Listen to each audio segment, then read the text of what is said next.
આમ તો કંઈ નથી, યુટ્યુબ ચેનલમાં તો સ્વાગત છે। આજે એક રમૂજી ઘટના બની છે મારી સાથે। હું તમને કહીશ, તમને બી આમ મજા આવશે સાંભળવાની કે કઈ રીતનું આવું થઈ શકે। તો ઉત્તર ગુજરાતની અંદર તમને ભાષાના અલગ અલગ શબ્દો જોવા મળશે। જે રીતે શુદ્ધ ગુજરાતમાં કહે પાણી, તો ઉત્તર ગુજરાતમાં કહે પોણી।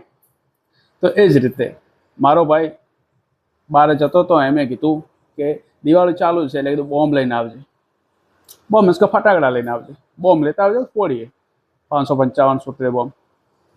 તો એવું નહીં કીધું ફટાકડા, મેં કીધું બોમ્બ લઈને આવજે। તો એ ભાઈ આ બોમ્બ લઈને આવ્યો છે। તો આ એક ભાષાની રમૂજતા છે, મજા આવે। તો આ ઘણા બધા શબ્દો છે ઉત્તર ગુજરાતની અંદર કે જેમાં અલગ શબ્દ થશે। તમે શુદ્ધ ગુજરાતીમાં બોલશો અલગ થશે, અને આપણી લોકલ લેંગ્વેજમાં અલગ બનશે। આ જ ભાષાની સુંદરતા છે। ઓકે, તમને જો આ સાંભળીને હસવું આવ્યું હોય ને, તો આપણી ચેનલ સબસ્ક્રાઈબ કરો, લાઈક કરી દો અને શેર કરી દો।